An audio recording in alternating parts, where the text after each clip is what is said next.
Hello, everyone, and welcome to an impromptu live stream. We got a lot of news that dropped in the last 24 hours, and I did not want to wait until next Tuesday to talk about it. But before we get to that, I am joined at the table this week, or today, by my good friend and realtor with movingtoorlando.com, Mr. Ruben Colon. Hi there. And, of course, my amazing producer who just ran out of the Magic Kingdom to come over here and do this for me because he's just that guy, Craig Williams. Ahoy, hoy, everyone. And, okay, so one of the reasons I really wanted Ruben here in particular is because Ruben is like the uber Star Wars fan. He's an uber theme park fan, but also uber Star Wars fan. And the announcement today on with more details and pricing, sample pricing as Disney is putting it, on the Galactic Starcruiser has been getting a lot of reaction, we'll say. And after I read it, I thought to myself, okay, this is aimed very squarely at Star Wars fans. Not theme park fans, not Disney fans, Star Wars fans. And so I figured, okay, Ruben would be perfect. And he's heard a few things, but he's been busy like doing showings and taking care of his real estate clients today. So he hasn't dug into it. I told him not to, that I wanted to go through some of this stuff and get his reactions to it. So I'm... Wrong one. Wrong tab. There we go. So I'm going to start with Galactic Starcruiser. Then I want to talk about the annual pass information that dropped yesterday for Disneyland. But I want to start with Starcruiser. Many of you know I'm a recovering alcoholic and drug addict. And I've been to rehab more than once. And in rehab, they have, very strict schedules about how you have to, your day, what time you wake up, what time you go to bed, and what you do in between. And there were always blocks in the schedule that, for us to exercise or play board games, and we called that mandatory fun. And as I read through the itinerary, for lack of a better term right now, for Galactic Starcruiser, that's all I thought about. It's like, this is like mandatory fun. I'm pulling it up now. So I'm already caught off guard right now because I didn't realize that they released itinerary. Oh, so this is all new. Yeah. Okay. Yeah. I'm trying to pull it up here. Of course, Disney has to have... No, this is not the... Oh, there it is. Yes. All right, now, this is a 3-day, 2-night experience. Not unlike what you would... what you would get on a cruise. Where, standard cruises are 3, 4, or 7 nights. This is a 2-night. But we're going to make that comparison in just a moment. Day 1. Let's go through the itinerary. Day 1, arrive at terminal, 1 p.m. Launch pod to Starcruiser, 1:15 to 1:30. Ship orientation, 1:45 to 2:15. Light refreshments, 3 to 3:30. Sabacc lessons, whatever the hell that is. Oh my god. Okay. Okay, sorry. Okay, and in a bit you can explain to me what the hell sabacc lessons are, but 3:30 to 4 o'clock. Muster. Like what you do on a cruise. You go to your muster stations in case the ship sinks, which I think, based on what I'm seeing, that may be very important with this, metaphorically speaking. 4 to 4:30 is your muster drill. Captain's reception, 4:30 to 5. Dinner featuring live music, 5:30 to 7. Outer Rim regalia. I'm not going there. 7:15 to 7:30. Unexpected story moment. For example, you might prove your mettle to join an elite smuggling ring, hide a stowaway to help the resistance. That's from 7:30 to 8. Bridge training from 8 to 8:45. and special atrium entertainment from 8:30 to 8:45. That is your first day in the Galactic Starcruiser. Day 2, breakfast, 7 a.m. to 8 a.m. Transport shuttle to Batu, 8:15 to 8:25. Star Wars Rise of the Resistance, 8:45 to 9:30. Story moment. For example, you might broker a deal for a heist or arrange to steal a ship from the First Order, 9:30 to 9:50 a.m.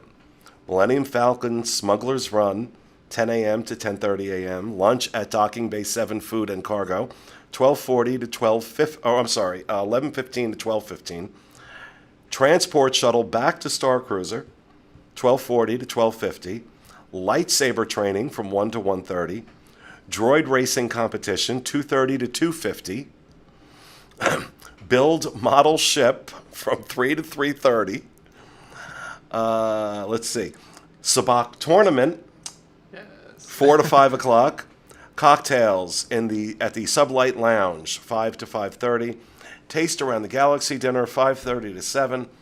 Story moment. For example, you might put the heist plan into action, bring the stolen ship aboard, and watch out for the First Order. 7:30 to 8:45.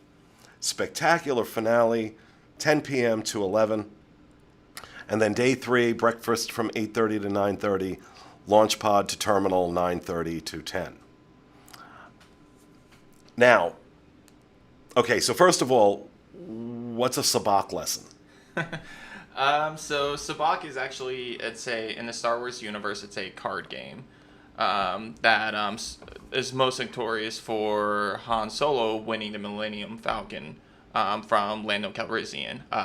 If you know anything about those characters, Yeah. that's how he gets. Okay, the I'm not Millennium that Falcon. I'm not that out of the loop on Star Wars. If you saw Solo, then you saw Sabacc being played multiple times in that.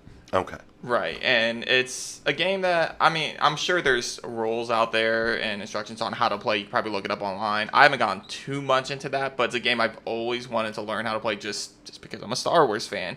And, spoiler, in a moving to Orlando video that we recorded at some point, I won't say too much about it. I talked about how cool would it be if they had a Sabacc, game that you can play in one of the lounges, and they teach you how to play and stuff like that.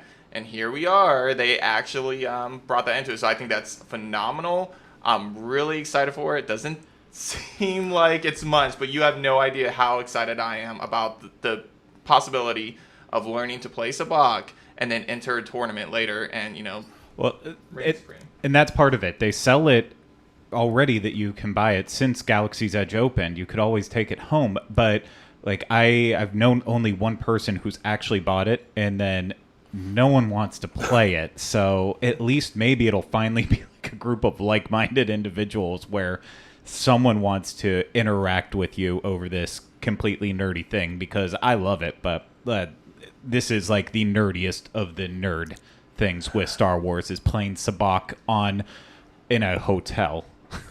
It's a Galactic Starcruiser. Yes. Now, nowhere in this itinerary does it suggest that you're free to do other things. So I don't know if, like I said, it read to me like mandatory fun. Then we get to the price. Now, I had said on the show, like last year, at some point, somebody can find it, that this was going to be priced like a cruise. And I was wrong. And I'll prove that to you in just a moment. Sample standard cabin rates starting from $1,209 per guest per night. Keep in mind, this is a 2-night mandatory fun event, or $4,809 total, $4,800 for 2 guests in the cabin. If you have 3 guests, that goes to $5,299 for the 2 nights. 4 guests in a cabin, which you're going to figure people bring their kids. You have 2 adults, 2 kids.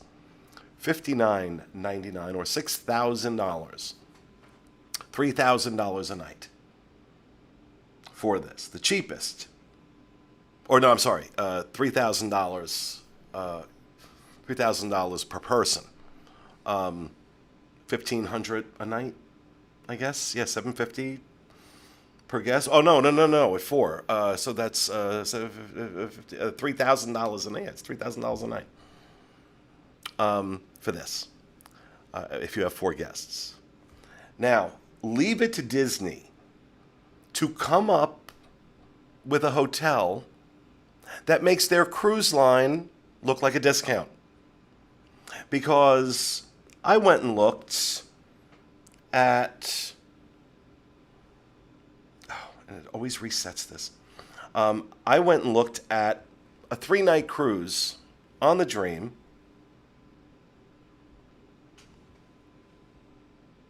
This December, which we all know is, when you really need to book as far out as possible to get the best rate.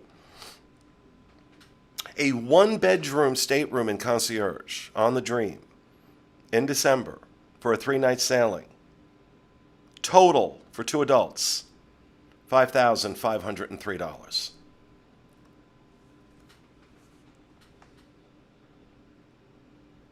What the actual hell? I mean, okay? As an uber Star Wars fan, and you're a successful realtor, right? You have a good job. Those is that something you'll pay? Hell yes. Okay. Absolutely yes. So it's basically. And again, I've talked to this in a different video, but I'm a huge fan. And one of my dreams for this hotel is to actually be very immersive to where I feel like I'm a character in the universe. And if I can pay this amount, and honestly, I estimated that was going to be about $1,000 per person per night.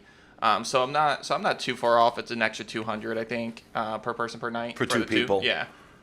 So I wasn't too off as to the price, but as long as the biggest thing I wanted to point out for this to feel real to me, I wanted to make sure that the moment I check in, I'm a character in this universe. I even had an outfit planned out that I would dress up as. Obviously, you can't dress up in specific, Disney rules and stuff, but there was things I was going to do to kind of get around it, like maybe just wearing like a Jedi robe kind of.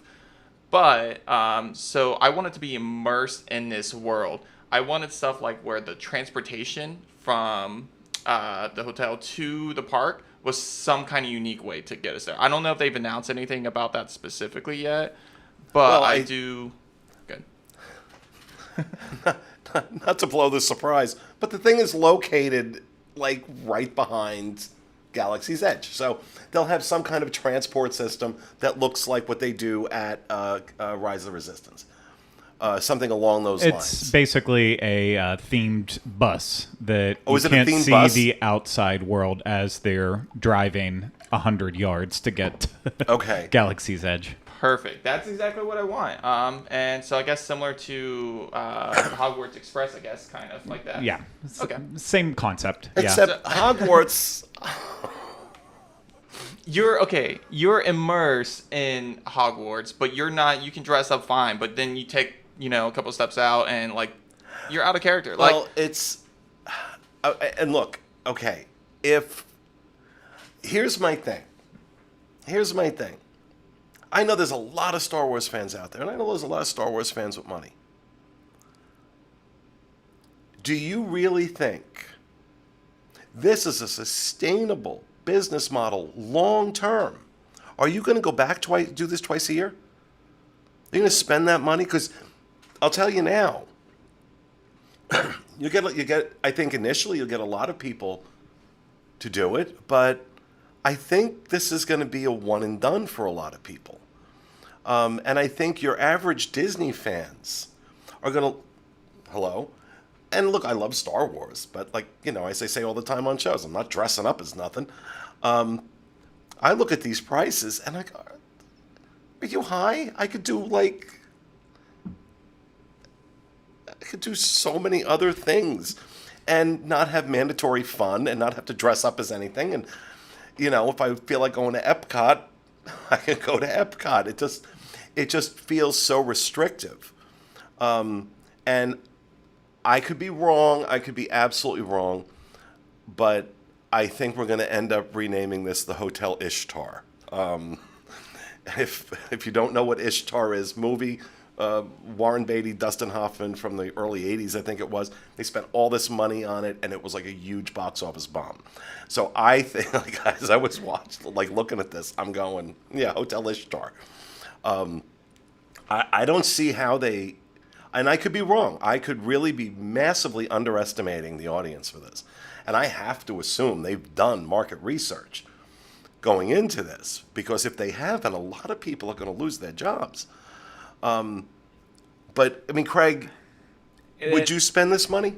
I have never spent that much money on a vacation for myself, so I like going anywhere. I am very wise to my budget and what I can spend to, not put myself into financial strain. So I have never spent that much money on one singular experience. So I just don't. He's banking for a media event.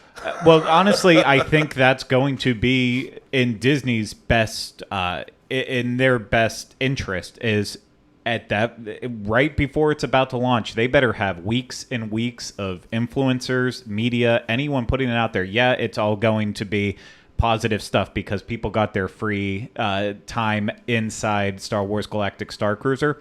I was sold on the concept of this since it was announced and have been positive.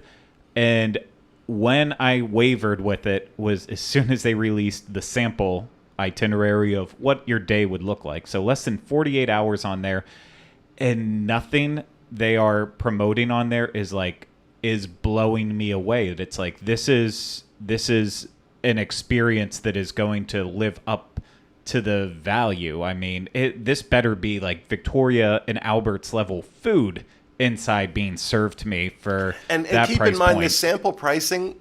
This is the starting from. So this is the floor of what this is going to cost, and this is for a standard cabin. And there's suites, and there's all sorts of different cabins and different accommodations. And it does include your food. It does include the 8 minutes that you'll be in Hollywood Studios, and nowhere else apparently. Yeah, and like on that day, you have a couple hours in the morning at Hollywood Studios. So let's say, like, if you're really breaking down in price for that, yeah, you have that guaranteed access to Rise of the Resistance as long as the attraction is actually working. Then, yeah, you're going to get on. But, I mean, really... You want to see Star Wars Karens? Watch anybody that paid this much money. And that morning, Rise of the Resistance isn't up. I mean, they'd have to figure it out to get back in there. But basically, they flat out say in that day, you're getting... For part of the price that you're paying with it for that day, you're getting your park admission to Hollywood Studios to only experience one portion. You probably won't have to wait at all for either of the rides, and they're giving you a quick service meal at Docking Bay 7. And that's what you're getting from it. Like, I mean, so what? You value that as maybe like $150 to $200 per person based on what time of year it is and what park tickets would cost for just that small portion of that one park included in the full thing. I'm not gripping onto this anymore. It doesn't make sense to me. Do you think that this is a sustainable business model if you're cutting out the vast majority of the population? The vast majority of human beings in the country that are predisposed to go to Disney World are not going to do this. They're not. They're going to look at these prices and go, you hit your head. You hit your head.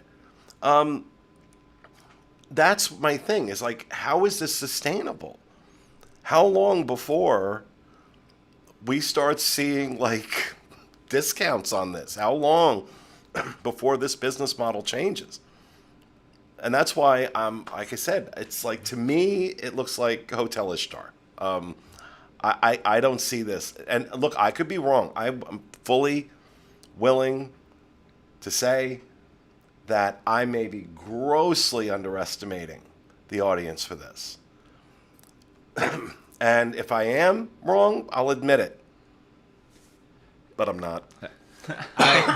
There's an audience out there with Star Wars that's willing to spend money, and and they're out there. But like even with the lightsaber building experience at Savi's, when it first opened, people were excited to get there and build their lightsabers. But then a lot of the bigger Star Wars fans, the ones that you would think would be sold on an experience like this, are saying, okay, well, I can get this lightsaber in Galaxy's Edge that I build for $215, but I can go online and I can go to one of the custom building sites, and for the same price or a little bit more, I can have a better quality lightsaber. So Star Wars fans aren't just throwing money at every single possible thing. They also look at quality versus the end. They want to look at the quality. Yes, they're not suckers. I mean, I guess I'm a sucker then.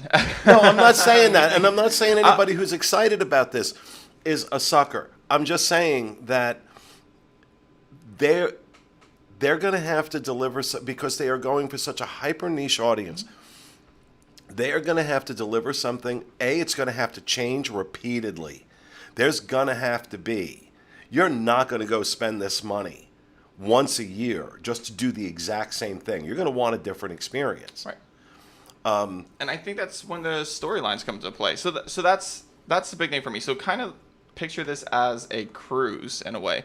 So on a cruise, but on a cruise, if I'm like, you know what, I think I'm going to go over here today and do this. Oh, no, you know what, I want a spa appointment.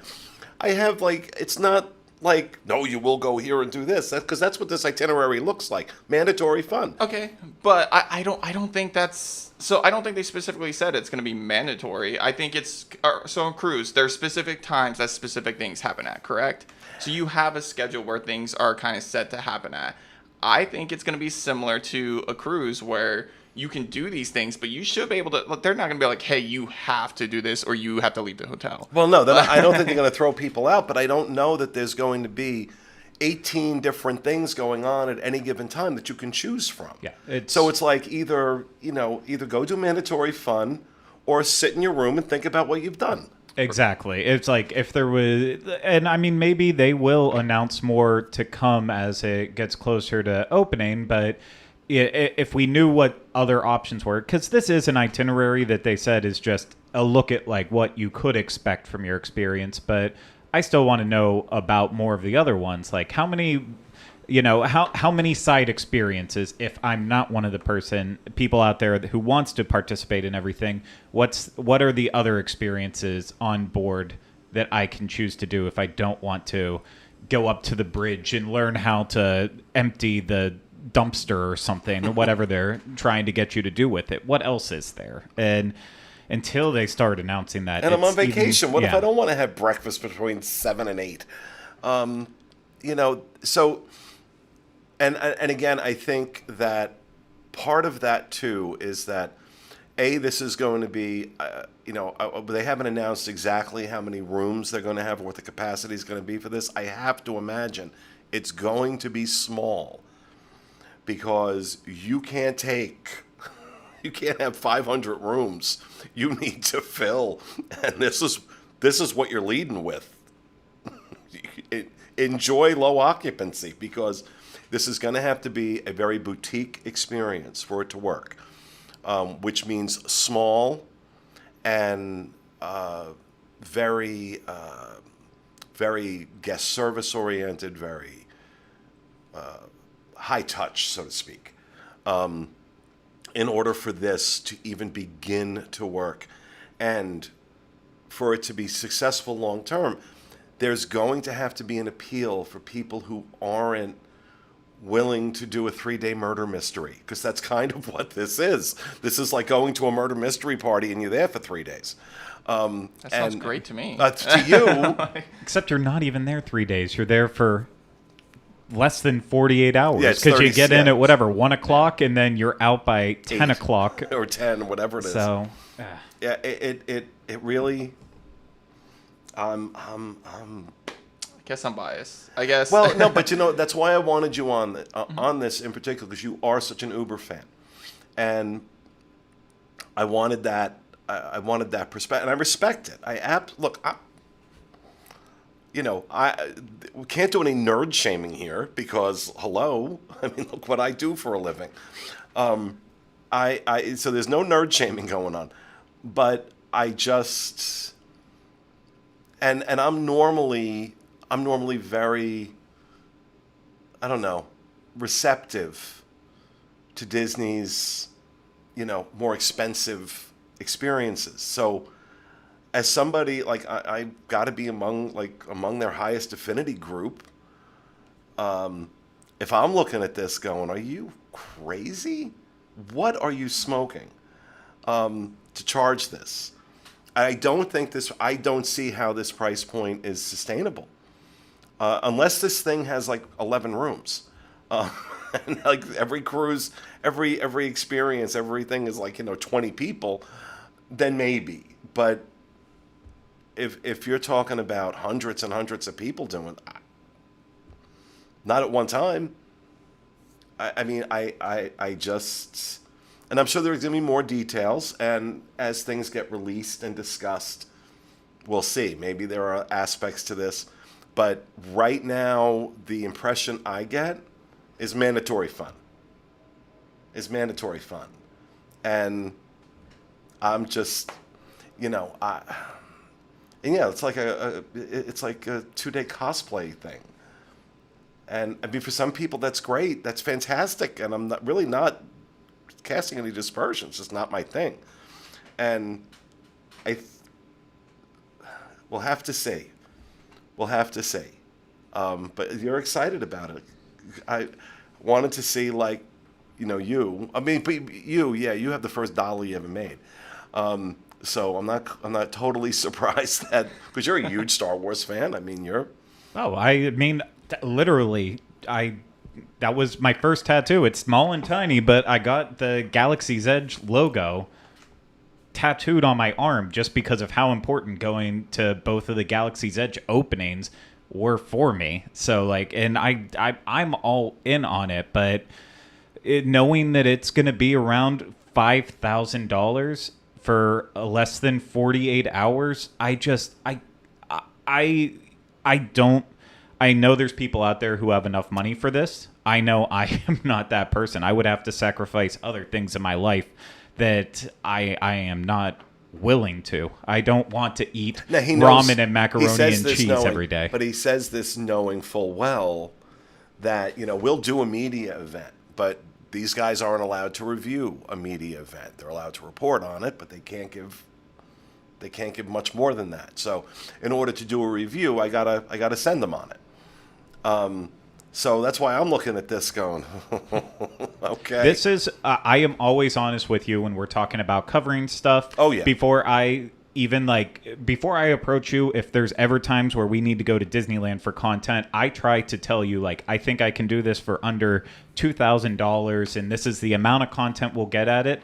I don't even know how I could sell this to you, saying, besides the fact that it's new and we need to report on it for our audience, besides that, after the first time, I don't know how I could ever sell it to you again, saying, hey, you need to pony up $5,000. I'm really good about that stuff too. So you are, but I wouldn't even bring it to you saying, I've never, ever pitched you on that much besides, like, hey, maybe a camera plus this lens, and that's the only way I've gotten there. Yeah, I mean, because this would be the equivalent of saying, hey, listen, I need to go cover the Dream, and I need I can do it on a 3-night, but I need a 1-bedroom and concierge. Yeah. That's the equivalent, and that's even cheaper than this. And if you could also give me a car down payment, please.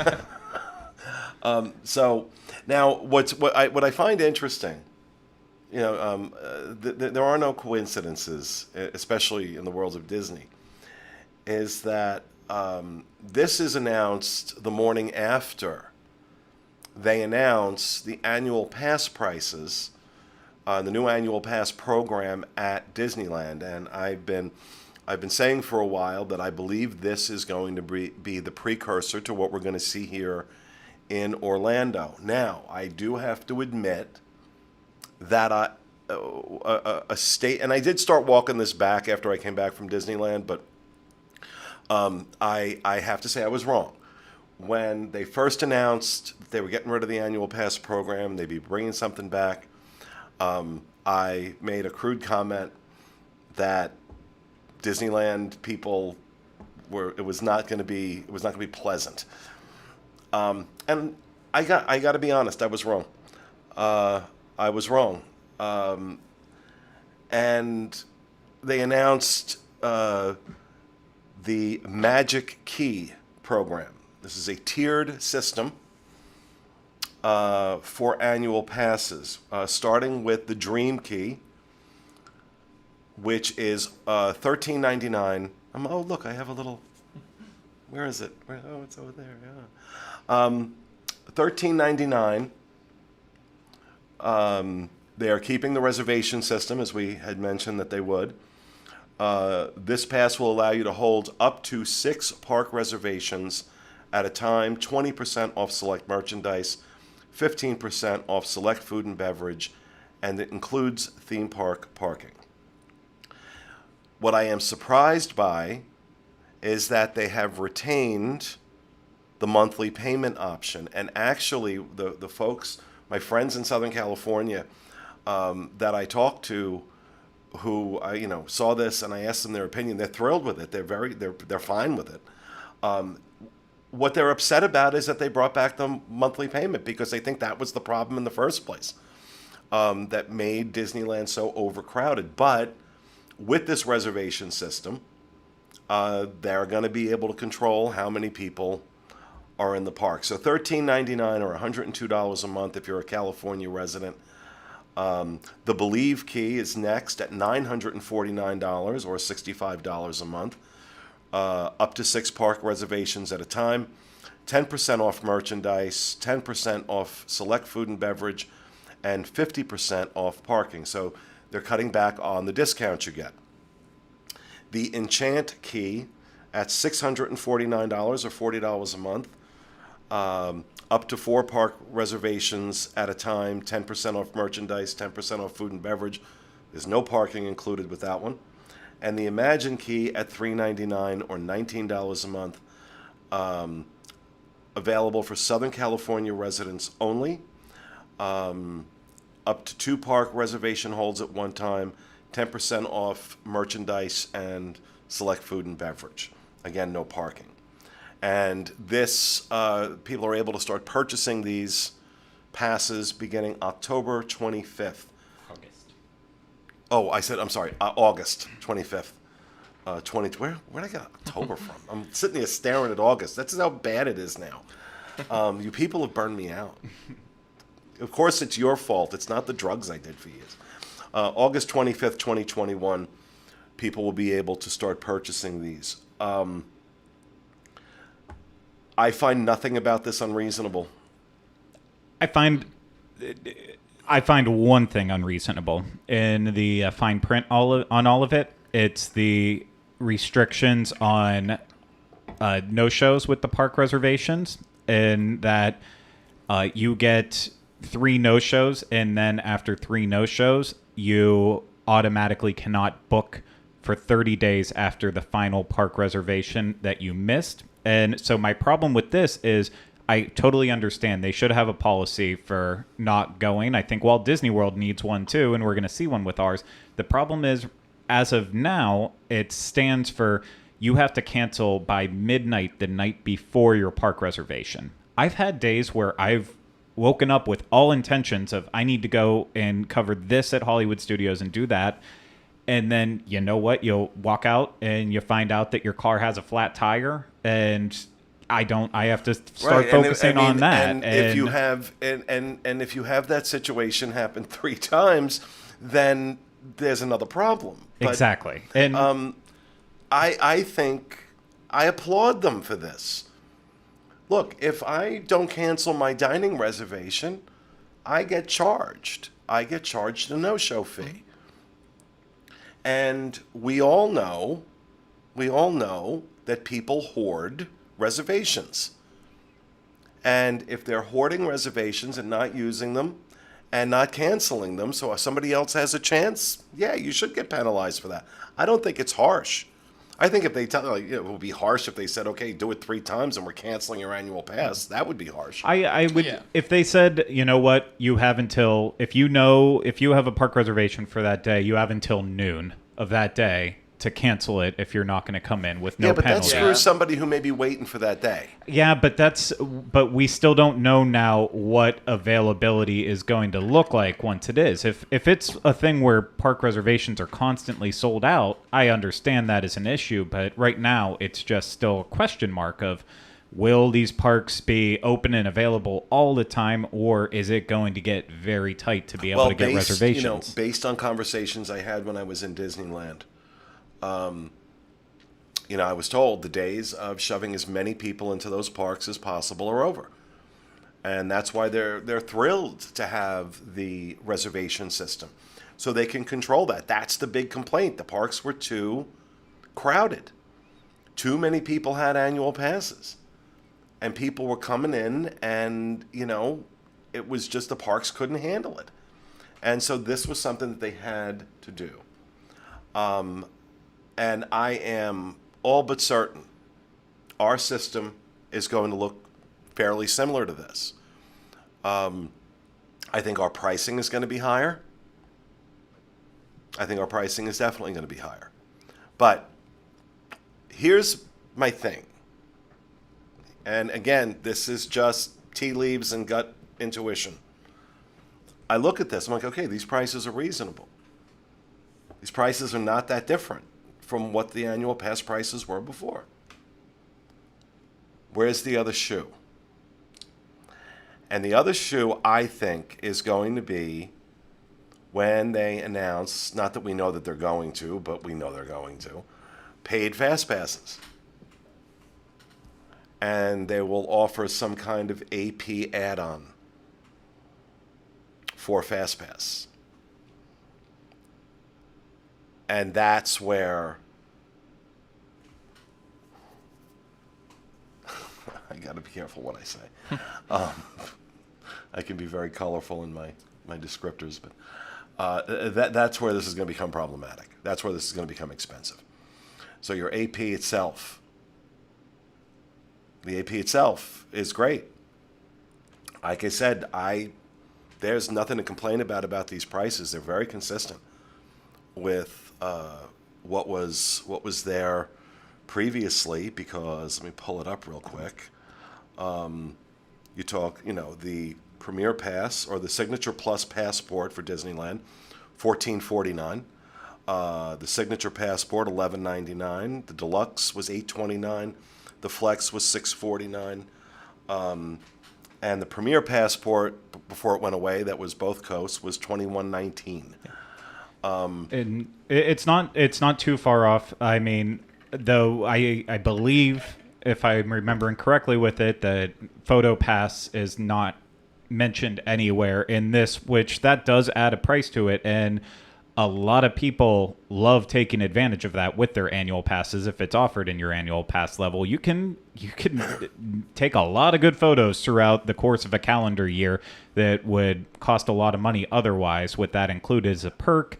The only thing that I expected to be part of it, but still kind of stinks, is the whole parking situation with charging for the lower levels, because if you have to start looking at how many times you're going to actually go then throughout the year. Because if you're like, okay, well, I know I'm going to go 20, 30 times, at some point, the amount you're paying for parking, maybe it makes more sense to go up to the next level of again, pass.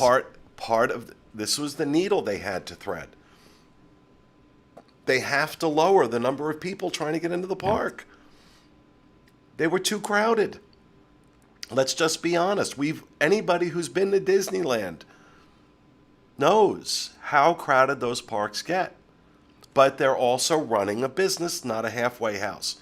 So they have to find as creative a way as possible to make it accessible, but also make sure they're making the revenue they need to make.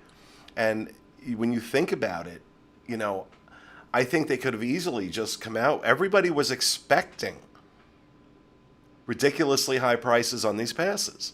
Everybody. And they could have said, oh, okay. we'll meet expectations. Here you go. Here's an annual pass. You want to do everything? It's $2,000 a year, and we're not going to give you monthly payments. Because I thought that would have been the quickest way to do it. Was like, if you want to really just discourage a lot of people from buying annual passes, just get away with them.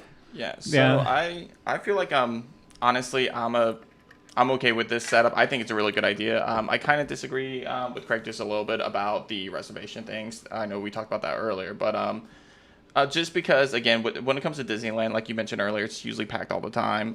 So if they're only having limited spots that they can reserve for that, and those people book it the day before and they hold it all the way up to, if what Craig says, till noon, well, a lot of people aren't going to be like, hey, I'm going to book the day, after the 12 p.m. They're looking like, all right, I need like a day or 2 days or 3 days before to book it. So I totally understand the reservation thing.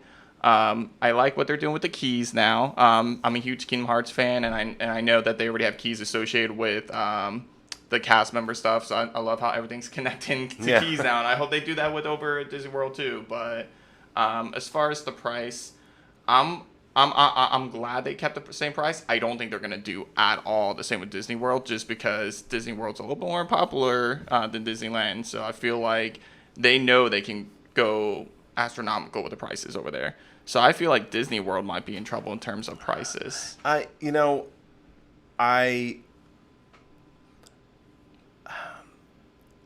different audiences too. Right. Disneyland, California locals have a real sense of ownership with that park, and you piss them off, you have a PR problem. Right. Walt Disney World, that's not the case. That's not the case. We're, I don't want to say expendable to them as far as annual pass holders are concerned, but we're more of a nuisance. Whereas in California, that's their bread and butter. That's their bread and butter. They'd like to change that. They would love to see more out-of-state tourism. They make a lot more money off of somebody coming out there for 5 days on vacation or 7 days on vacation. They make a lot more money. But they have to deal with reality. So I want to see, I think our prices are going to be higher for these. We have more theme parks. Then you got the water parks. So there's, that's going to be their justification, which I understand.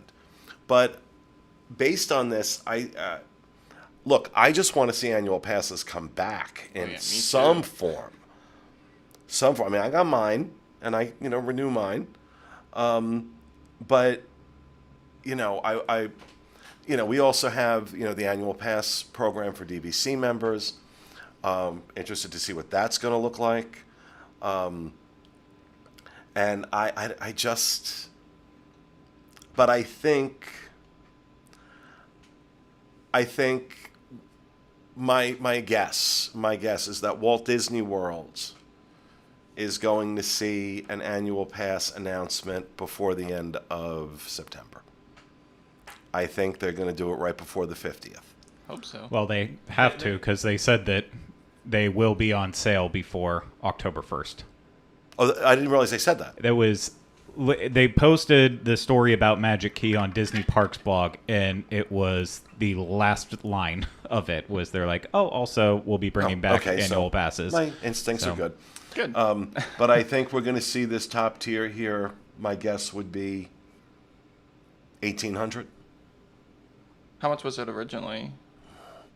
I don't know. It was getting up there for a Premier Pass. Well, I mean, No, for the Premier Pass was both parks, but for a premium annual. I can't tell you. I mean, Florida resident, I want to say it was somewhere around, like, if you had to do the down payment included too, maybe 12. Because they took away. I had the. But you notice there are. I don't know were there ever California resident rates on annual passes? Yes, there were. They always had. Now there are for just SoCal. specific passes that are exclusive to Southern California. So, and that, right?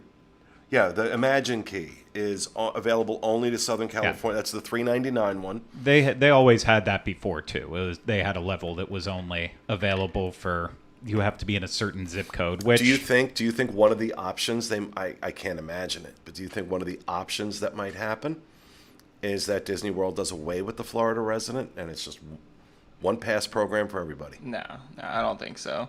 I think they'll. We have a lot of real estate clients that are going to be pissed off. Yeah, I mean a lot. I mean that's a big reason why they wanted to move to Florida. Yeah. Was Disney World, and they're like, oh, I'm getting these Florida discounts now, and yeah, they'll be pretty upset. So I'm with you guys. I hope that isn't the case. I don't think that's going to be the case. I do think the prices of all of it's going to jump up a lot more significant than Disneyland did, just because, like you pointed out. I mean, I'm not saying Disney doesn't care about the pass holders.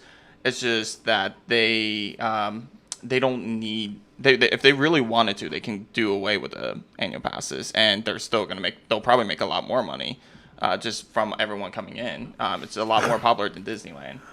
They're going to have a problem with filling their restaurants if they're not attracting locals. Yeah. And I think we're going to see the Tables in Wonderland program go away permanently. I don't think that's coming back. I think they've already said they're not bringing it back.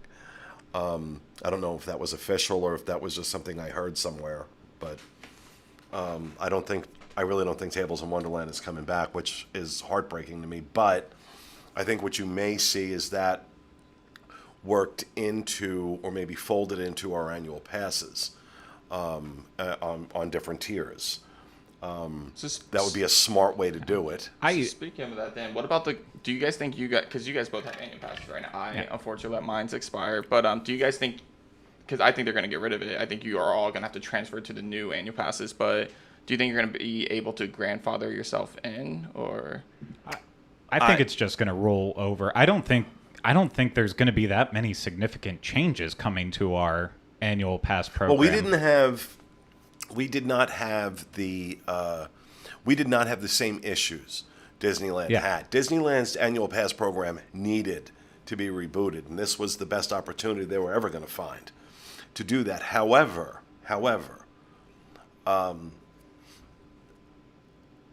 okay, how do I say this? Florida annual pass holders are an annoyance to Disney, not a necessity. It's an annoyance. So I think they want fewer of them. And I think they're going to change. I think this is something we're going to see. I think something very similar to this, obviously with some different components in it, but I think we're going to see something similar to this, and I think we might need to get our heads wrapped around an $1,800 top-tier annual pass. And I think that might be how they balance this. But I don't know. We're going to find out soon enough. Because if they're releasing this now for August 25th, we're going to have to see something around the beginning of September. If they're rebooting it before the 50th, we're going to have to see something. Yeah, it's all coming soon. I don't think it's going. I think it's going to be like what happened with Magic Key. A lot of people were genuinely had no idea what to think about Magic Key. The news drops and. It's kind of anticlimactic, really. It's not. There was no major waves and changes besides really tying in reservations and such with it. It wasn't a big boom that went off. And I don't know if we're going to see the same thing with Walt Disney World. I think it's just going to kind of be like, yeah, it's back, and maybe there's a change in our reservations. Maybe we have stricter rules with them. Maybe the top levels get 6 days instead of our limited to 3 that we have right now. Maybe things more shift with that and a little price increase because that's not unnecessary. But again, I give them credit. I give them credit for these prices. I give them credit that they knew everybody was expecting a big price increase. And they didn't do it. And again, I was saying this in the show yesterday, that, we pound the table and yell and scream when, money grab this, money grab that. And then when they do something like this, Yep. we're like, yeah, okay. Well, and even I was going to point it out before, even with the issue of payment plans and stuff, a lot of major credit cards now offer being able to break up larger payments. Like, I know I have 3 credit cards that all allow me, as soon as I go over $100, that I'm able to split it up in either 3, 6, or 12 months increments. So, like, with that The being difference said, with this is it's no interest. yeah, I know it's no interest, but I mean, usually it's like, if I've done it before when I was a little bit strapped, and I think the most I paid in interest was like $25, and in the grand scheme of that, to break up payments over a year for $25 extra, that's not a terrible thing. So I feel like the payment plans had to come back with that, just because that's getting more mainstream with it, but it's. I think it's all very. It's still pricing some people out, and it's out of reach for a lot of people. But it's not as bad as it could have been. Disney could have been unruly with the decisions. They could Right, and that's what I'm saying. So let's give them credit for that. Give them credit for that, at least, that these prices are not ridiculous. This program is not absurd by any stretch of the imagination. I may feel differently when I see what they roll out for Disney World, but if it's along these lines, okay. I'm good with that. I just want them to release something, for God's sakes. Just want them to release something. But, so there you have it, folks. Just wanted to have a discussion about the Hotel Ishtar, and I know Ruben's wincing when I Break my say heart. that. Stop. And the annual pass is out at Disneyland. And just a nice plug for Ruben. If you are looking for a house in the Central Florida area, please reach out to this man right there, Ruben, Ruben, at movingtoorlando.com. And that will do it, folks, for this impromptu live stream. Hope you enjoyed it. And I'll probably see you again next Tuesday. Have a great week.